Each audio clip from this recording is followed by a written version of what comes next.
Assalamualaikum warahmatullahi wabarakatuh. Sahabat podcast, selamat berjumpa lagi dengan saya Haslawati, tentu di media podcast Malabi Kemenak Mamuju. Dan pemirsa, apa kabar? Semoga saja kali ini pemirsa dalam keadaan kondisi yang prima dan tetap dalam lindungan Allah Subhanahu wa taala. Pemirsa, media ini selalu menyajikan hal yang menarik untuk Anda. Tentu perbincangan-perbincangan yang luar biasa bersama dengan narasumber yang luar biasa juga. Pemirsa, saatnya saya akan menyapa beliau. Dan kali ini pemirsa, beliau ini adalah tamu spesial. Ya, tamu spesial dan merupakan juga orang yang luar biasa di Kementerian Agama Kabupaten Mamuju. Baik pemirsa, saatnya saya menyapa beliau. Assalamualaikum Pak. Waalaikumsalam warahmatullahi wabarakatuh. Apa kabar ini Pak? Alhamdulillah baik. Iya. Mohon maaf pemirsa, kayaknya sih saya harus menyampaikan dulu nama beliau ya. Beliau ini adalah Bapak Dr. Haji Misbahuddin SAG MAG dan sebagai pelaksana tugas Kepala Kantor Kementerian Agama Kabupaten Mamuju. Pemirsa, banyak hal yang akan kita perbincangkan di kali ini. Dan Pak, mohon izin waktunya sejenak untuk bincang-bincang. Boleh silakan. Iya, oke lah Pak. Terima kasih Pak sudah hadir di studio kami, dan selamat datang selalu ucapan itu yang awal, dan semoga saja membawa kesan yang indah, yang baik. Ya, namanya juga Pak, studio kami ini adalah permulaan atau memulai hal untuk menggapai keterbaikan media ke depan. Iya. Baik Pak, bisa kita lanjut ini Pak? Oke, silakan. Ya. Sebagai Kepala Kantor Kementerian Agama di Kabupaten Mamuju ini Pak, kira-kira agenda program apa yang dilakukan nanti ke depan? Ya, dari sebagai pelaksana tugas Kepala Kantor Kementerian Agama Kabupaten, ada beberapa hal yang menjadi prioritas. Yang pertama adalah dari sisi sumber daya manusia, maka yang perlu dilakukan adalah pertama dari sisi kedisiplinan. Iya, kedisiplinan. Sumber daya manusia. Iya. Jadi yang kita tekankan sekarang ini adalah disiplin. Bukan hanya disiplin absen, tetapi disiplin dalam bekerja. Disiplin dalam bekerja. Jadi bukan hanya kehadiran, tapi pekerjaan juga. Ya, bukan hanya disiplin datang absen pagi-pagi, kemudian nanti sore lagi absen lagi. Tetapi disiplin dalam artian bahwa bekerja itu sesuai dengan jumlah jam bekerja. Jam kita bekerja 7,5 jam sehari, maka kita tuntaskan disiplin bekerja. Nah, kemudian yang kedua dari sisi kualitas kerja. Jadi pertama kualitas kerjanya itu ditingkatkan. Jadi kita ingin apa yang kita lakukan ini betul-betul dapat dirasakan oleh masyarakat kita. Dirasakan oleh masyarakat. Punya manfaat buat masyarakat. Jadi jangan kehadiran pegawai Kementerian Agama itu di Kementerian Agama ini keberadaannya tidak menambah dan kehilangan tidak ada dia itu kehilangan dia tidak mengurangi. Jadi maksud saya bagaimana keberadaan pegawai Kementerian Agama di Kabupaten Mamuju ini memberi manfaat buat masyarakat kita. Kalau tidak ada dia, masyarakat merasa kehilangan. Merasa kehilangan. Dikenang terus ya Pak ya. Jadi jangan sampai ada pegawai, ada dia atau tidak ada dia, tidak ada pengaruhnya buat masyarakat. Tidak ada pengaruhnya. Yang bagusnya itu begitu dia lepas masih dikenang ya Pak. Begitu bagusnya kalau orang yang tidak ada dicari oleh masyarakat. Dicari Pak. Karena karkalau tidak ada si A ini layanan kurang bagus. Maka seperti itu yang kita harapkan. Jadi dari sisi kedisiplinan, dari sisi kualitas kerja. Ya, kemudian yang ketiga adalah bagaimana pegawai Kementerian Agama itu menampakkan integritasnya. Jadi jangan melakukan hal-hal yang tidak sesuai dengan regulasi, norma-norma agama, etika, birokrasi, sehingga pegawai Kementerian Agama itu juga memang mencerminkan sebagai seorang pegawai Kementerian Agama. Jangan jadi teladan di masyarakat. Jadi teladan dalam contoh sebagai pengelola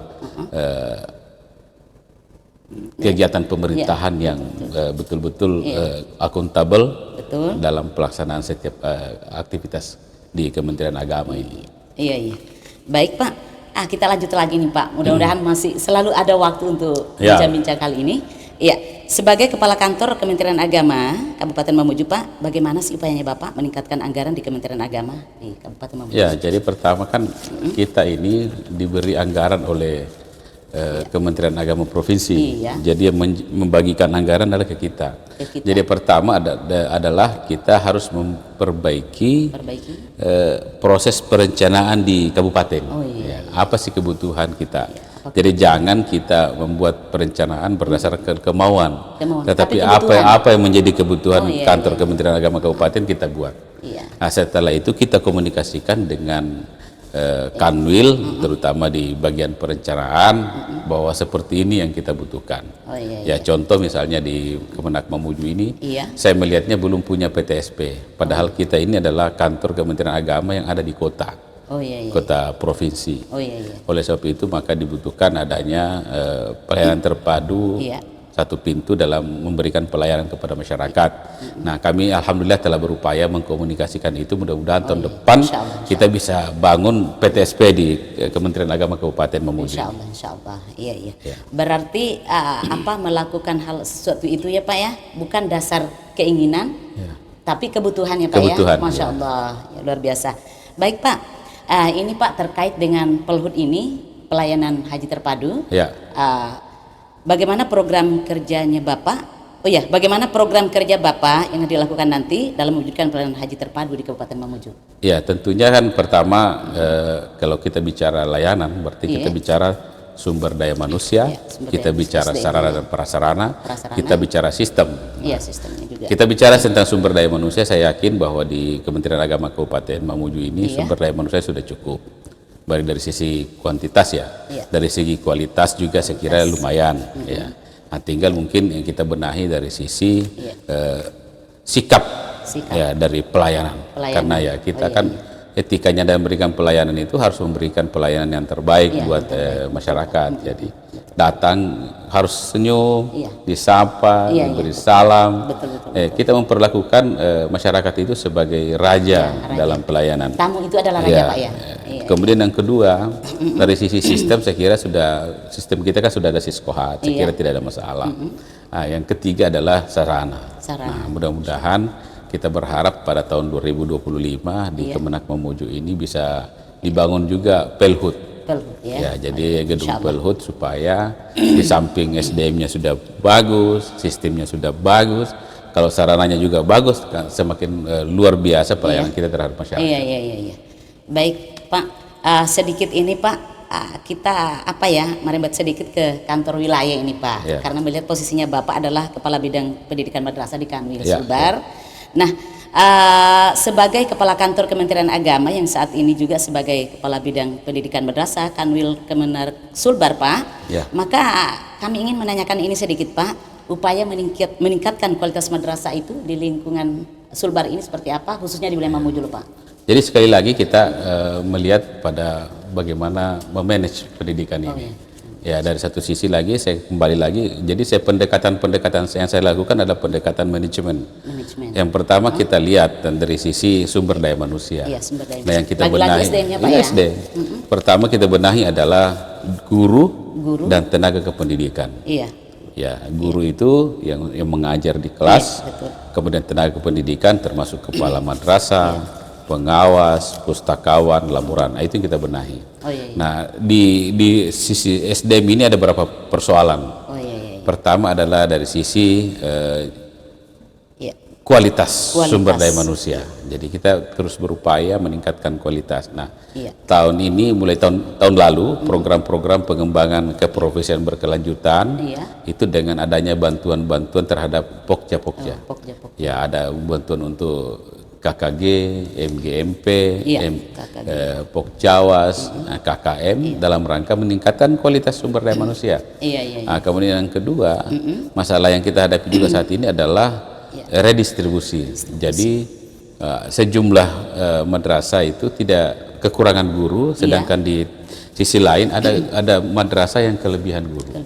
Nah, itu yang kita menjadi persoalan. Jadi itu yang kita benahi dari sisi sumber daya manusia. Kemudian dari sisi tendik, tenaga kependidikan, kita sedang menganalisis untuk bagaimana caranya menambah pengawas. Menambah pengawas. Terutama di daerah-daerah yang pengawasnya kurang. Misalnya Pasangkayu pengawasnya cuma satu.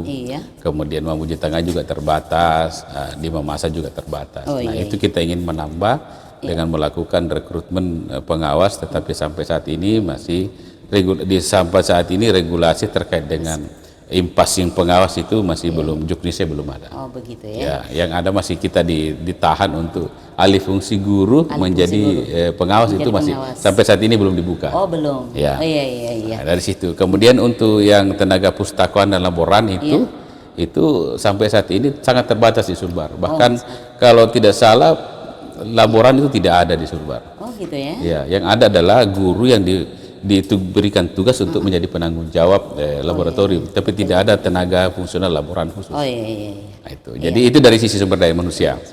Ya, dari sisi sarana dan prasarana tentu Sulbar ini jumlah madrasahnya itu 608. 608. Ya.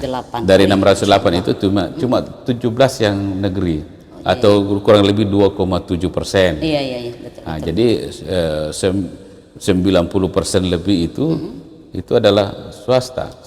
Nah, untuk sarana dan prasarana kita berharap adalah di samping tentu Kementerian Agama memberikan stimulus bantuannya sedikit-sedikit.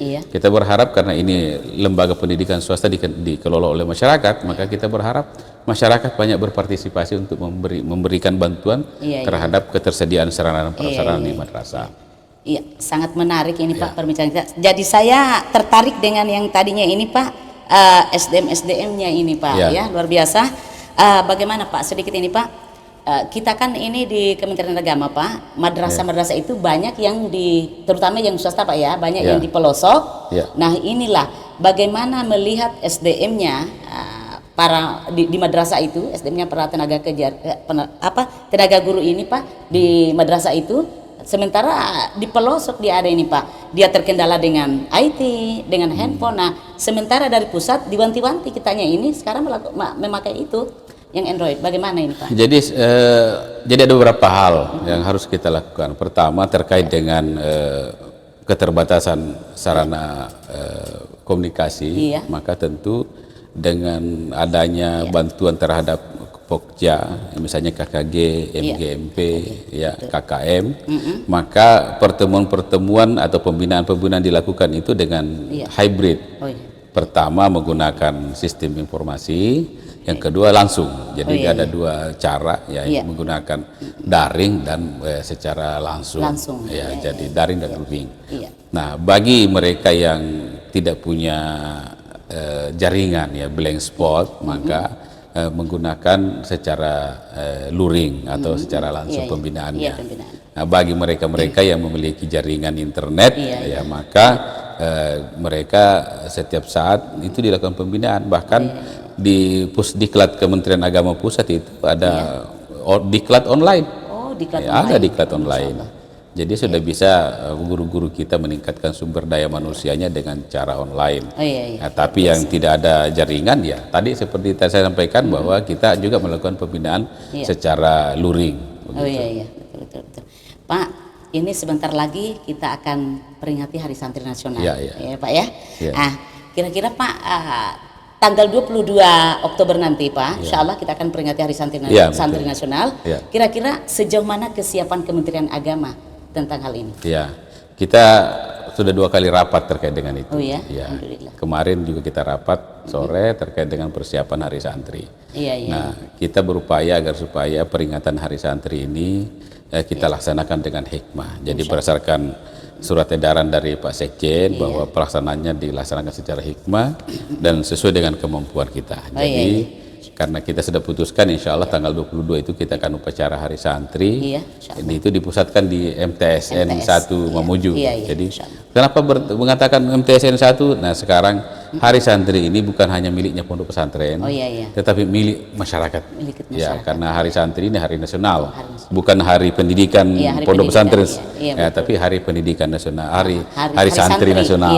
Jadi semua. Jadi bersifat umum ini. Bersifat umum. Bahkan untuk tingkat provinsi itu kita laksanakan di Stein Majene. Jadi kalau ini kita laksanakan di madrasah, di samping sarana dan fasilitas untuk upacara sudah cukup bagus di sana, maka kita insya Allah akan laksanakan upacara bersama di ini. Dan malamnya itu malam Minggu, karena hari Minggu Hari Santrinya malam Minggu, kita akan nonton bareng film Sang Kiai di MTSN 1 Mamuju. Nonton bareng ya Pak ya? Nonton bareng. Masya Allah, luar biasa ini. Baik Pak, yang terakhir ini Pak, tujuan dan pesan Bapak tentang Hari Santri Nasional ini? Ya, saya kira kita ingin menjadikan Hari Santri sebagai momentum mengingatkan kita bahwa santri itu adalah orang yang senantiasa belajar. Oleh sebab itu, bila kita semua ini, termasuk semua pegawai Kementerian Agama dan seluruh masyarakat, menghimbau untuk senantiasa belajar. Karena tidak ada cara lain untuk memajukan bangsa ini kecuali kita meningkatkan sumber daya manusia. Sumber daya alam kita luar biasa melimpah. Tetapi kalau tidak dibarengi dengan peningkatan kualitas sumber daya manusia, maka tidak akan ada yang bisa mengelola sumber daya alam itu dengan baik. Jadi juga loh Pak. Jadi kita harus meningkatkan sumber daya manusia dengan terus belajar. Jadi tidak ada kata mantan santri, tetapi terus belajar. Kita semua ini kalau senantiasa belajar, maka kita termasuk bagian daripada santri. Yang kedua, bahwa santri itu bukan hanya memahami ilmu, tetapi juga mengamalkannya. Jadi menerapkan. Jadi santri itu di samping memahami ilmu-ilmu agama, termasuk semua ilmu-ilmu yang lain, juga mengaplikasikan ilmu itu dalam kehidupan. Jadi kita berharap bahwa kita semua ini bisa berlaku sebagai santri, yaitu yang selalu belajar. Yang kedua, menjadi teladan dalam kehidupan. Dimanapun kita berada menjadi teladan. Jadi contoh ini. Jadi contoh terhadap masyarakat kita. Oke Pak. Kayaknya ini luar biasa bicara-bicara kita kali ini Pak, tapi sungguh disayang loh Pak. Waktu yang mempertemukan, waktu itu juga yang memisahkan. Saya kira tidak ada masalah. Insya Allah, gitu pasti semuanya kan ada batasannya. Insya Allah bisa pada kesempatan lain kita Insya Allah. Baik Pak, terima kasih banyak atas kehadirannya di studio. Baik pemirsa, demikianlah bincang-bincang kami dengan Bapak Dr. Haji Misbahuddin SAG, MAG, sebagai pelaksana tugas Kepala Kantor Kementerian Agama Kabupaten Mamuju. Dan pemirsa, masyhurnya program Kemenak ini tentu ada di tangan Anda. Jangan lupa like, comment, and subscribe. Saya Haslawati segera tarik diri dari hadapan Anda. Salam pisah. Wassalamualaikum warahmatullahi wabarakatuh. Waalaikumsalam warahmatullahi wabarakatuh.